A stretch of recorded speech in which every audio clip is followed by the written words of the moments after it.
एक प्रश्न पूछा है मित्र ने। आप कहते हैं कि हमारे जीवन के निर्माता हम स्वयं हैं, तो क्या परिवार का, समाज का हमारे जीवन पर कोई असर नहीं पड़ता?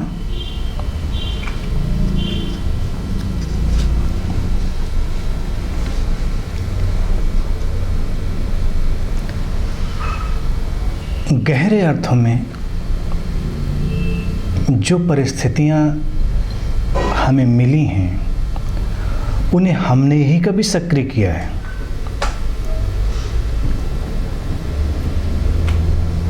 तो वास्तविकता तो यही है कि आज हम जैसे हैं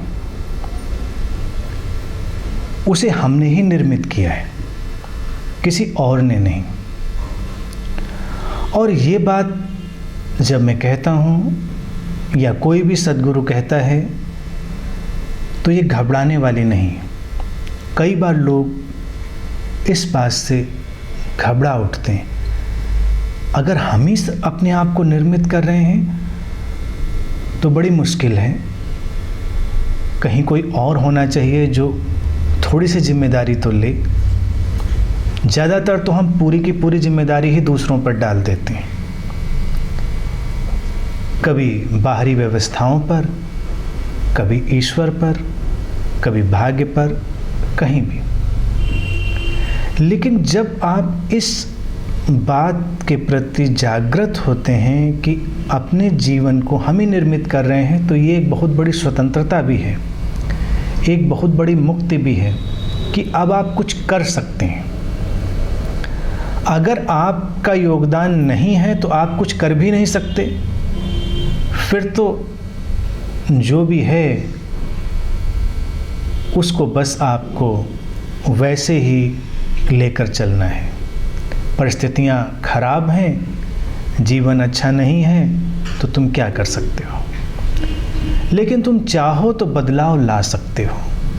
यही आध्यात्मिक प्रक्रिया का सार है। पूछा है क्या परिवार का, समाज का हमारे ऊपर असर नहीं पड़ता? एक अर्थ में पड़ता है। तब तक जब तक तुम अपने अंदर गहरी जागृति से, गहरे होश से नहीं भरे हो। जब तुम्हारा होश प्रज्वलित होता है, तुम्हारे अंदर की चेतना सक्रिय होती है, तो प्रभाव क्षीण हो जाते हैं, कम हो जाते हैं, और फिर तुम प्रभावित करने लगते हो परिवार को और समाज को। तो ये अवस्थाएं हैं। ये कोई अंतिम बात नहीं है कि प्रभाव परिवार या समाज का पड़ रहा है।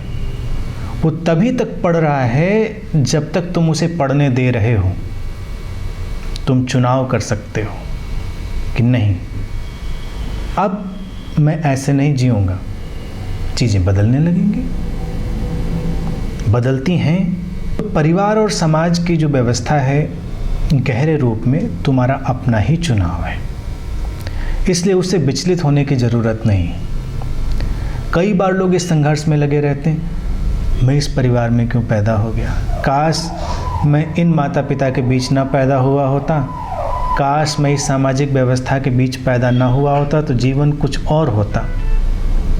तो तुम्हें कुछ बाहर जो है वो ज़्यादा अच्छा जान पड़ता है। तुम्हें लगता है कि दूसरे लोग शायद बड़ी अच्छी परिस्थितियों में हैं, हमेशा दूसरा व्यक्ति ज़्यादा अच्छा जान पड़ता है। वास्तविकता ऐसी नहीं होती।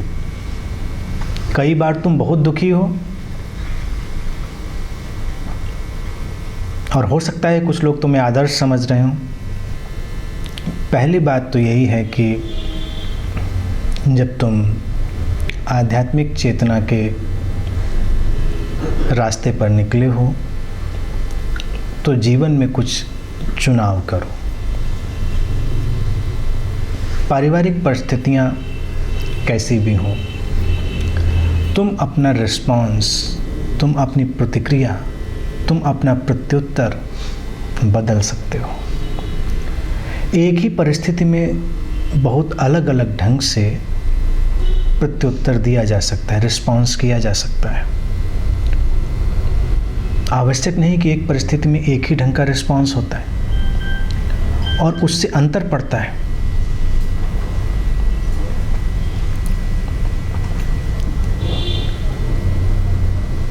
और फिर तुम देखोगे कि जो तुमने अभी चुनना प्रारंभ किया है, तुम्हारी अगली जो जीवन की कड़ी है वो उससे प्रभावित हो रही। और जब अगला दिन आएगा तो शायद तुमको इसका आभास ना हो कि आज का दिन जो तुम्हारे हाथ में है, ये कल तुमने जिस तरह की जागरूकता का उपयोग किया था, जिस तरह के तुमने निर्णय लिए थे, चुनाव किए थे, जिस तरह के विचारों और भावों को जगह दी थी, उसका ही परिणाम है। तो यहाँ पर दो रास्ते टूटते हैं। कुछ लोग हैं जो पारिवारिक सामाजिक परिस्थितियों को बदलने का संघर्ष करने लगते हैं और कुछ लोग स्वयं को बदलने का संघर्ष करने लगते हैं। पारिवारिक सामाजिक स्थितियों में बहुत सारे बदलाव आ भी जाएं और तुम स्वयं ना बदलो तो बहुत अंतर नहीं पड़ने वाला है।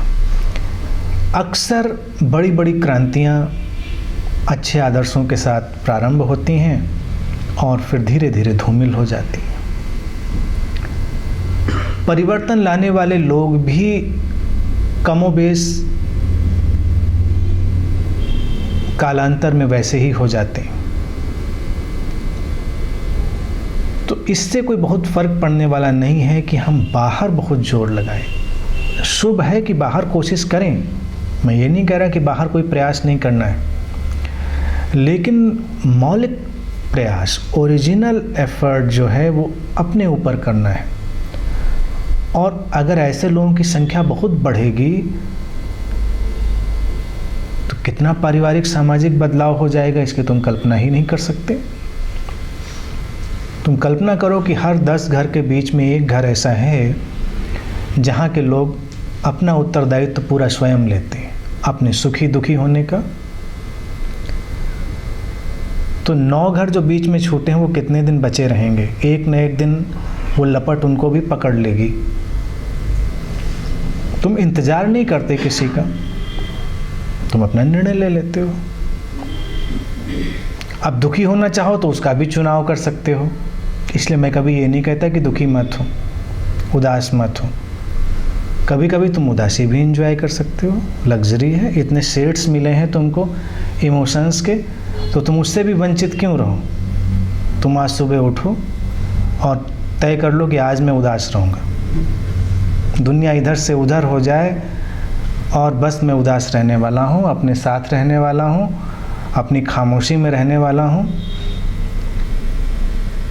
शाम बीतते बीतते तुम देखोगे ये उदासी क्या चमत्कार कर जाती है, तुम्हें कितना निखार जाती है, कितना धो जाती है, कितना मांझ देती है, जितना कभी शैलो हैप्पीनेस, उथली खुशी ने नहीं किया था। और उन खुशियों ने भी नहीं किया था जो बाहर से आई थी। तुम्हारे अपने चुनाव से लाई गई उदासी भी तुमको बदल के रख देती है और अपने चुनाव से तुम प्रसन्न रहने का निर्णय ले सकते हो। संघर्ष आएंगे, थोड़ा बहुत तुम विचलित होगे, लेकिन चूंकि तुमने आज ये निर्णय लिया था कि आज परिस्थिति कैसी भी हो मैं तो प्रसन्न रहने वाला हूँ, तो थोड़ा एक आध धक्का आएगा और फिर तुम लौट आओगे। तुम्हें याद आ जाएगा कि ठीक है, कोई जिम्मेदार नहीं है। अब तुम इंतज़ार कर सकते हो कि कोई आए और तुमको प्रसन्न बनाए। तो हर व्यक्ति इसी में लगा है। कोई परिस्थिति बदले, कोई सामाजिक व्यवस्था बदले, तो तुम्हारी प्रसन्नता दूसरे के हाथ में है। और जब ये सोचते हो तो इसका विपरीत भी दूसरे के हाथ में चला जाता है, जिसकी मैंने बात कही थी कि फिर कोई तुम्हें अप्रसन्न बनाए छुपे हुए रूप में, तुम इसका भी इंतज़ार करते हो। क्योंकि डायलेक्टिकल वर्ल्ड है, ये द्वैत में चलता हुआ जगत है, ये द्वैत से ही पूरा होता है, पेन एंड प्लेजर, पीड़ा और प्रसन्नता। तो अगर तुमने प्रसन्नता का स्रोत बाहर डाला है तो पीड़ा का स्रोत भी बाहर डालोगे, और अगर प्रसन्नता का इंतजार कर रहे हो तुम बाहर से आने के लिए, तो तुम पीड़ा का इंतजार भी करोगे।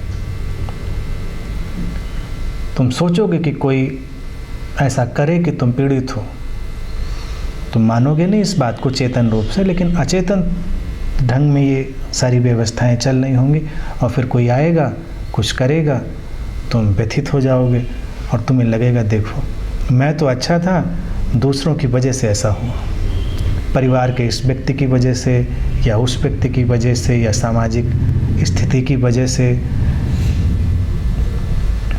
लेकिन ऐसा है नहीं,